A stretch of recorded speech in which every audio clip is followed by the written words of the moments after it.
Israel যুদ্ধ করলে তো কি বলবো, মানে অভারতীয়দের জন্য মিছিল করবে। মিছিলটা কিসের জন্য? ইসরায়েল কি কথা বলেছে? কম বলেছে যে ভারতীয় যারা হিন্দুরা এসে তাদের ভোট দেওয়ার অধিকার থাকবে না, ভারতীয় মুসলিম যারা তাদের ভোট দেওয়ার অধিকার থাকবে না। তাহলে কার জন্য মিছিল করছে না, কার জন্য প্রতিবাদ করছে? নিশ্চয়ই অভারতীয়দের জন্য। তো অভারতীয় কিছু পারে না, আমার কিছু বলা গর্বের কি হতে হয়। মহিলা ক্রিকেট টিম চ্যাম্পিয়ন হয়েছে, আমাদের কাছে বিরাট গর্বের ব্যাপার। তবে প্রশ্নটা হলো কি, মহিলাদের তো 8টার পর বৈধ পালন করেছে, তাই না? সেটা নিয়ে প্রশ্ন রইল, তাহলে মহিলাদের চ্যাম্পিয়ন হবে কি করে যদি 8টার পর ঘর থেকে না রইল? তো ঘটনা হলো কি, যে বিজেপি এলে পরে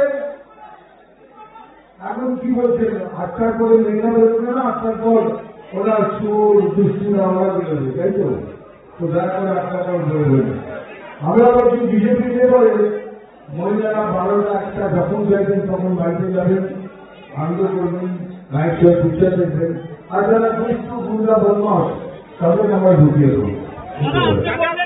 বিধানসভায় 150 করে মিঠুন যোদ্ধার কথা বলছিলেন, কনসেপ্টে যদি করেন মিঠুন চক্রবর্তী যোদ্ধা বলছি, দাদা বিজয় সমিতিতে কি বার্তা দিলেন আপনার কর্মীদের?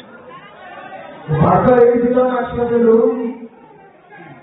পশ্চিমবঙ্গ এখন হয়ে গেছে একটা ধর্মশালা, যারা বাইরের লোক আসছে খাটিয়া সাথে দিয়ে ঢুকি। তো আমরা অভারতীয়দের জন্য নেই, আমরা ভারতীয় মুসলিম যারা বাইরে থেকে হিন্দুরা এসছে তাদের জন্য নয়। তৃণমূল কংগ্রেস যেভাবে বিজেপির ওপর হামলা চালাচ্ছে, তৃণমূল কংগ্রেস যেভাবে বিজেপির ওপর হামলা চালাচ্ছে, যেভাবে মারধর করছে বিজেপি কর্মীদের, সেক্ষেত্রে আপনি কি বার্তা দিলেন? সেক্ষেত্রে যেভাবে ওরা আমাদের সাথে ব্যবহার করবে সেইভাবে ব্যবহার করবে। ভয়ে পাচ্ছি বলে ভয় পাচ্ছি, এবার সেখানে অ্যাকশন দেখুন। টিএমসির অ্যাকশন নিয়ে নতুন ফর্মটা হয়ে গেছে terror manufacturing company, TMC terror manufacturing company. তো টিএমসি এখন এইটা হয়ে গেছে, কি করবে না বলুন। আজকে সকালে কলকাতায় গুলিবিদ্ধ হয়েছে একজন মহিলা, গতকাল আদিবাসী একজন মহিলা গণধর্ষণ হয়েছে বীরভূমে। একের পর এক ঘটনা ঘটছে, কিভাবে বলছে যে আমি এটাই বলছি যে এখন আদিবাসীদেরও থাকছে না, আদিবাসীদেরও এই সরকার থাকছে না। আমরা আদিবাসীদের সাথে আছি, আমরা মহিলাদের সাথে আছি, আমরা লড়বো লড়বো লড়বো। এই বার্তাটা কি বলতে চান? এই বার্তাটা কি বলতে? এটা বলছি এভরি অ্যাকশন আর রিঅ্যাকশন। আপনি যদি অ্যাকশন করে রিঅ্যাকশন তো আপনি আমার দেখছেন, জবাব দিচ্ছি। তাই বলছি ওরা যেভাবে আমাদের সাথে ব্যবহার করবে ঠিক সেইভাবে ব্যবহার করতে হবে। আজকের এই যে বিজয় সম্মেলন থেকে যেখানে আপনি বার্তা দিচ্ছেন যে মিঠুন চক্রবর্তী গ্রুপ হবে যোদ্ধা, এই যোদ্ধাটা তারা কেন? তারা সব কিছু করবে, প্রতিবাদ থেকে শুরু করে অবরোধ থেকে শুরু করে যখন যেখানে যা দরকার হবে এই আমার যোদ্ধারা আসেন দাঁড়িয়ে। বলছি এই যোদ্ধার প্রয়োজন কেন হলো? এই পরিবারগুলো শুনলেন না, যেখানে যাচ্ছে মাঠ ভোট, কোন এটাকে তো কোনো শাসন বলে জিনিস নেই। তাই রাজ্যে যারা আছে তাদেরকে সরকার সেই যোদ্ধাদের পাশে কিভাবে থাকবেন তারা? সেটা আমি বলবো। বলছি পুলিশের ওপর আপনি বিভিন্ন জায়গায় টিম বানাচ্ছেন, কেন বানাচ্ছেন?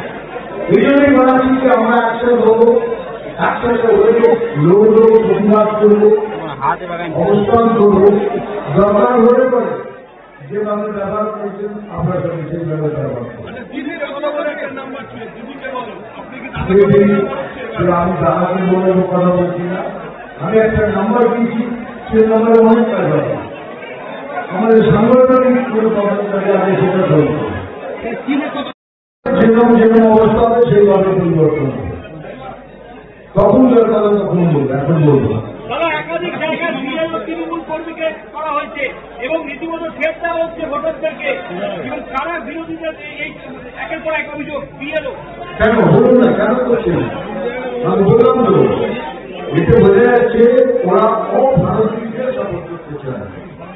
বিষয়টাকে কেন তারা তৈরি করছে? যতক্ষণ ভারতীয় মুসলিম বা ভারতীয় হিন্দুদের ভোট নির্বাচনে যাচ্ছে না, ওরা তারা ইঙ্গিত তৈরি করছে যে কে ভারতীয় কে ভারতীয় নয়। তো আমরা অভারতীয়দের বিপক্ষে, আর ওরা পক্ষে মেসেজটা তো এই দিচ্ছে যে আমরা অভারতীয়দের শপথ করছি, এটাই তো মেসেজ, তাই নাকি? মালদাতেও দেখা যাচ্ছে একাধিক বিএলও হয়েছেন তৃণমূলের জনপ্রতিনিধি, গ্রাম পঞ্চায়েত মেম্বার। সেটা অফিসিয়ালি তাই হয়, তাই হয়েছে। দেখা যায় না কি হয়, এটা তো আমার কাছে নয়, ইলেকশন কমিশনের কাজ, ওনারা যা করবেন সেটাই আমি কাজ